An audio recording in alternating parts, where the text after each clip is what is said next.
Biz siz bilan qoloq bo'lib qolish qo'rquvi, keraksiz bo'lib qolish qo'rquvi, rivojlana olmaslik qo'rquvi, atrofdagilardan xafalik bo'yicha chuqur meditatsiyaviy raskopkani amalga oshiramiz.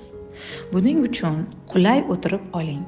Butun tanangiz bo'sh holatda, yelkalar ham bo'shashgan holatda.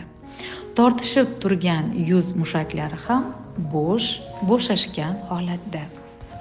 5 marotaba chuqur nafas olib, nafas chiqaring. 5 marotaba chuqur nafas olib, nafas chiqaring. E'tiboringiz yurak urishiga qaratilgan. E'tiboringiz yurak urishiga qaratilgan. Tanangizdagi har bir hujayra borgan sari bo'shashib, bo'sh bo'lib bormoqda. Tanangizdagi har bir hujayra borgan sari bo'shashib bormoqda. Butun vujudingiz yengil bo'lib bormoqda. E'tiboringizni o'ng yarim shar, chap yarim sharlarga qarating. U yerda bor bo'lgan barcha xafaliklar, barcha qora dog'lar, har bir burchagini xayolan quyosh nuri yordamida tozalashni boshlang. Bu nur osmonning 7-qavatidan sizga kelishni boshladi. Nur tushar ekan, sizni tana mushaklaringiz bo'shashib bormoqda. Peshona mushaklari, yuz mushaklari, bo'yin, bel, qo'l va oyoqlar butun tanada borgan sari yengillashib, bo'shashib bormoqda. Vujudingizda yengillik borgan sari yengil bo'lib boryapsiz.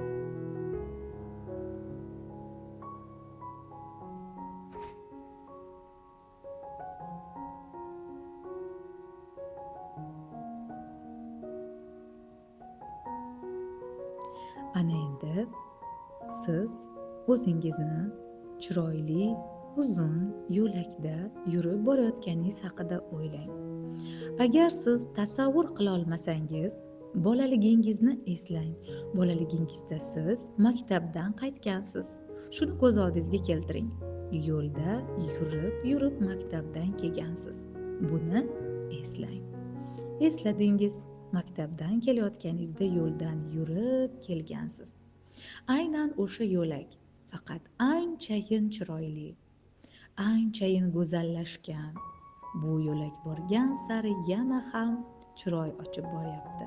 Siz ana shu yo'ldan to'g'ri dengiz tomon ketayotganingizga ahamiyat bering. Kattakon dengiz.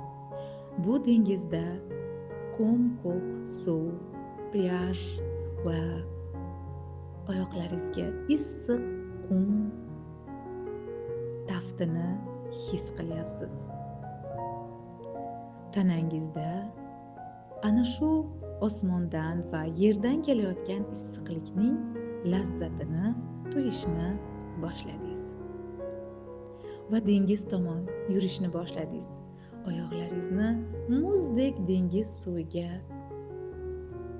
kiritdingiz va sizga to'lqinlar birin-ketin kelib urilishni boshladi. Shunchalar yoqimli, shunchalar chiroyli manzaraki, siz bu suv ustida yugurishni boshladingiz. Xuddi yosh boladek, xuddi beg'ubor damlar qaytib kelgandek. Butun tanangizda go'zal yengillik bo'ldi. Qarshingizda kattakon kinoteatr chiqib qoldi. Shunday yerda sahna, juda ko'p stulchalar va kattakon ekran. Siz stulchalardan o'zingiz istagan birida borib o'tirdingiz. Ekranda go'yoki hozir bir juda qiziqarli film boshlanadi. Siz ekranga diqqat bilan qarab turibsiz. Bu ekran sizning xotiralaringiz, sizning hayotingiz namoyish qilinadigan ekran. Siz buni his qilgan holatda ekranga murojaat qildingiz. men qoloqlikni his qildim, men rivojlana olmayapman, men biznesda yutuqlarga erisha olmayapman. Ana shu qoloqlik hissini siz buni konsultatsiyadan oldin ko'rib chiqqan edingiz men bilan. Ana shu hissiyotni eslang va ongingizga savol bering. Ana shu qoloq bo'lib qoloqlikni his qilgan hissiyotim qachon menda birinchi marotaba paydo bo'lgan? Men bu hissiyotni qachon birinchi marotaba his qilganman? O'shanda nima bo'lgan? Yonimda kimlar bor edi? Nimalar bo'lgan edi? Buni menga ana shu kadrda, ana shu ekranda ko'rsatib berilishini boshlansin. Bu ekran ochildi va sizga ko'rsatib berilish boshlandi.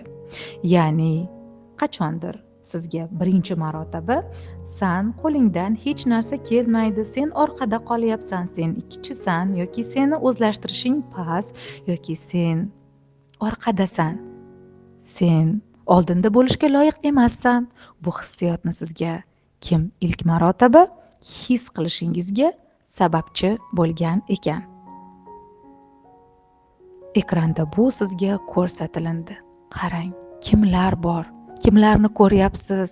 Nimalar bo'lyapti? Va barchasi ko'rsatib berilsin. Nechta blok bor? Aynan qoloq bo'lib qolganingiz, qoloqligingiz bilan bog'liq bo'lgan nechta o'y xayol bor ekan, nechta xotira bor ekan. Ular o'nlab bo'lishi mumkin, ular 3ta bo'lishi mumkin. Hammasini kadrlarda ko'rishni boshlang. U voqealarda nimalar bo'lgan, kimlar bor, siz o'zingizni qanday his qilgansiz, siz haqingizda nima deb o'ylashdi? Birin-ketin ko'z oldingizda ekranda barchasi namoyon bo'lsin. Siz voqeani barcha tomonlariga qarang. Kimlar bor, nima deb o'ylashdi, siz o'zingiz haqingizda nima deb o'yladingiz va dilingiz nimadan ranjidi? Shu voqeadan keyin siz qanday holatga tushdingiz? Balkim burchakka borib yig'lagan bo'lishingiz mumkin, qattiq xafa bo'lgan bo'lishingiz mumkin va hokazo. Endi butun tanangiz bo'sh, yelkalaringiz bo'shashgan holatda hamma voqealarni ongingiz ko'rsatib berdi. Bu voqealardagi har bir tarang vaziyatni, har bir og'riqli vaziyatni qayerda, sizni tanangizning qayerida turganiga ahamiyat bering. Biri boshingizda, ikkinchisi tomog'ingizda, yana bir yuragingizda, boshqasi oshqozoningizda, balkim hammasi bitta joyda turgan bo'lishi mumkin. Ya'ni bu hissiyotlar, bu xafalik, ana shu og'riq sizni vujudingizni qaysi qismida joy egallab turibdi? Aniqrog'i, bu xotira sizning qayeringizda bor. Chunki siz hozir bu kadrlarni xotiradan olib aytyapsiz. Qayerda turganligini o'ylang, his qiling. Balkim o'sha yeringizda biroz boshqacha his-hayot qilasiz yoki biroz og'irroq his qilasiz, yengillik his qilishingiz mumkin. Ana shu yerda degan tanadan signal keladi. Endi bu signal turgan joy aynan ana shu bloklar joylashgan manzil. Ularni hammasini bitta joyga, qalbga yig'ing va kattakon shar ko'rinishida o'ylang. Siz sharni ko'rgansiz. Yangi yilda bolalar bilan birga shishirgan yoki uchirgan bo'lishingiz mumkin, yoki xarid qilgan bo'lishingiz mumkin. Uni aynan birga yorilganini ko'rgan bo'lishingiz mumkin yoki havo bilan to'ldirilgan jarayonni kuzatgan bo'lishingiz mumkin. Ana shunday oddiy shar. Bu shar sizning ichingizda, uning ichida barcha mana shu hozir biz ko'rgan negativ hissiyotlar, og'riqlar hammasi kiritildi. Barcha ana shu hozir biz ko'rgan og'riqlar kiritildi. Sharni ichini to'ldiring. Ana shu xotiralardagi har bitta og'riqni, ana shu xotiralardagi har bir og'riqni shu shar ichiga olib kiring. Va bu sharni boshingizdan tepaga chiqib, tashqariga chiqib ketayotganligini ko'ring. Butunlay tanangizdagi ana shu qoloqlik, men rivojlana olmayapman, men uddalay olmayman, meni qo'limdan kelmaydi, sen qoloqsan degan hamma og'riqlar boshingizdan tashqariga chiqib, quyosh issig'ida sharigimiz dengizga cho'kdi. Ya'ni u teshildi quyosh nurida va dengizga cho'kdi. Dengiz uni yuvib ketdi. Va yana qandaydir og'riqlar, bloklar qolgan bo'lsa, yana nimadir xafaliklar qarab ko'ring, nimadir og'riq vaziyatlarga bir qarab chiqing. Misol uchun qaynonangiz bilan bo'lgan vaziyatda og'riq bormi? Agar bor bo'lsa, u og'riqni xayolan dengizga uloqtiring. Shu tarzda har bitta opa-singlingiz bilan, oyingiz, adingiz bilan bo'lgan voqealarni, vaziyatlarni dengizga olib uloqtirib tashlang. Va nur har bir xotirani tozalashni boshlasin. Osmondan siz uchun atalgan beminnat nurlar tushishni boshladi va birin-ketin har bir xotiradagi sizni dilingizni og'ritgan vaziyatni tozalab, uni ijobiysiga aylantiryapti. Misol uchun, o'sha vaziyatda sizga mehr berilganini yoki kulib qaralganini yoki o'sha inson bunday demoqchi emas edi, uning qalbidagi og'riqlari uni shunday munosabatda bo'lishga undadi, majbur qildi. Aslida u inson qalbi pok, uning ichida ham ruh bor, uni ham Alloh yaratgan. Kechirdingiz, shuncha vaqtdan boshlab ichingizda olib yurganingiz uchun o'zingizdan ham kechirim so'radingiz va qo'yib yubordingiz.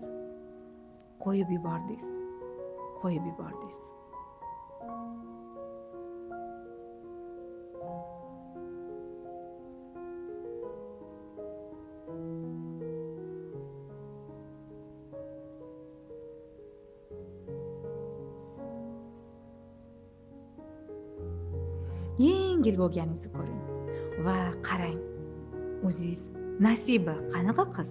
U qoloq qizmi? Yoki bu odamlarning fikrimi? Ko'ringchi, Nasiba qoloqmi? U qilgan ishlarni ko'ring. U necha marotaba nol holatda edi, Alloh uni borlikka o'tkazdi. U necha marotaba yo'qlikda edi, Alloh uni g'oliblikka o'tkazdi.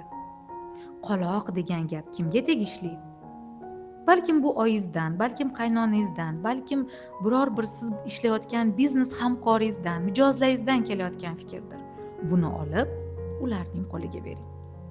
Men g'olibman. O'zingizni g'olib ekanligingizni, uspeshniy, uddalay oladigan ekanligingizni ko'ring.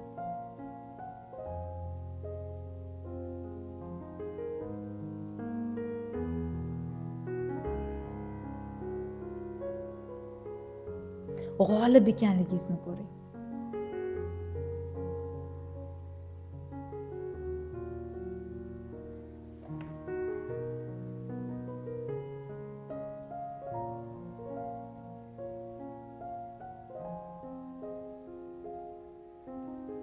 Va ana shu g'olib ekanligingizni ranglarda ko'ring. Chiroyli liboslarda, o'zingizga qaragan, magazinda to'la tovar, hamma sizni g'olib ekanligingizni ko'rib xursand bo'lyapti. Minnatdor sizdan. Siz o'zingiz ham ichingizda shukr bor, minnatdorlik bor. Magaziningizda juda ko'p mahsulotlar. Mazza qilib savdo qilyapsiz. Barakali savdo qilyapsiz. Kunlik maqsadlaringizga, kunlik planlaringizga erishyapsiz. Yoqyaptimi bu Nasibaga? Agar yoqayotgan bo'lsa, ongizga ko'rsating, men ana shuman. Bu meni xohishim, men xohlagan hayot, men intilayotgan orzu ana shu. Men bunga erishmoqchiman. Chuqur nafas oling va g'oliblikni his qiling. Qoloq Nasiba uzoqroqda turibdi. Boraymi deyapti sizga. Kesinmi? Kiraymi ichingga, yana qoloq bo'lamizmi, yana negativni his qilamizmi, yana bechora bo'lamizmi deb sizga mo'lt qarayapti. Kesinmi? Yoki g'olib Nasiba bilan qolasizmi? Albatta siz g'olib Nasibani tanladingiz. Rishta bilan bog'liq edingiz qoloq Nasiba bilan. Men qoloqman, men uddalolmayman, men bechoraman, menga qiyin, menga unaqa dedi, bu bunaqa dedi bilan bog'liq edingiz. O'zing arqonni. Osmondan juda o'tkir, keskir qilich tushib bu rishtani uzib yubordi. Uzdi rishtani. Rishta uzilib ketdi.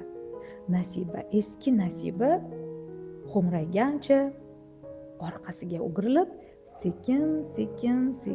sekin sizdan uzoqlashib bormoqda. Va butunlay sizdan olisga ketdi, hatto ko'rinmay ham qoldi. Siz yangi Nasiba bilan qoldingiz, yangilangan, yangi liboslarda, chiroyli ko'rinishda, o'ziga ishongan, biznes lady, har doim imkon eshiklarini ko'ra oladigan Nasiba bilan qoldingiz. Va chuqur nafas oling, buni ongingizga ko'rsating. Men ana shuman deng. Xo'sh, ko'zimizni ochamiz. Qanaqa his qilyapsiz o'zingizni? Yaxshi? O'zgarish bor?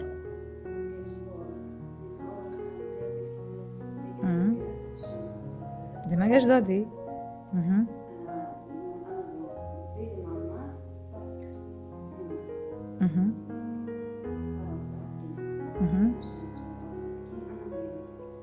Tozaladingizmi?